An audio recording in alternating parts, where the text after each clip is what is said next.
Hey guys, it's Kelly with Sunny Tangerine Stock, and today I want to show you how to use one of my new frame mock-ups with the Smart Object feature.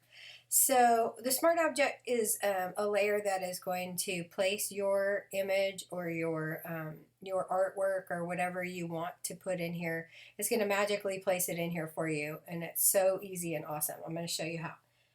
You want to go to the second layer here in the middle and double click on the icon over here in this box.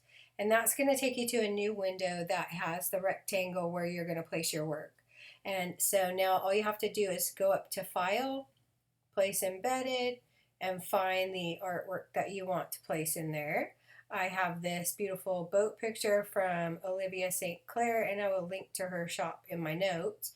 But what I want to do is just place that so none of the little border is showing.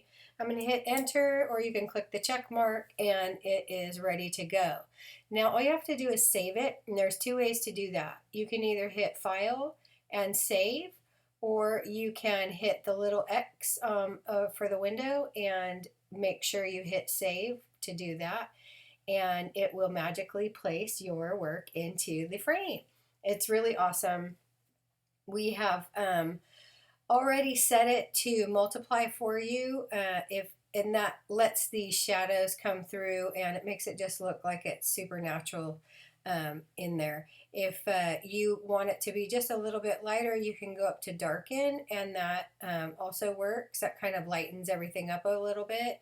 You'll still see the shadows and stuff, so that's cool. If you prefer that, just do that. But I have it set to multiply. I just kind of like how it looks a little bit more realistic, and so I'm going to leave it like that.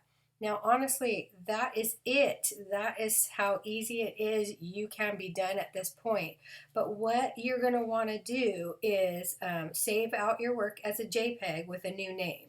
So you're going to want to go up to your file and click Save As, and you're going to want to name it whatever you want to name it, like boat picture, save it as a JPEG. Once you are done with that, you can either double click this and go back here and delete this image, and then again just click save and it will erase that for you. And then but regardless of what you do, all you have to do is close this out and remember to always click don't save.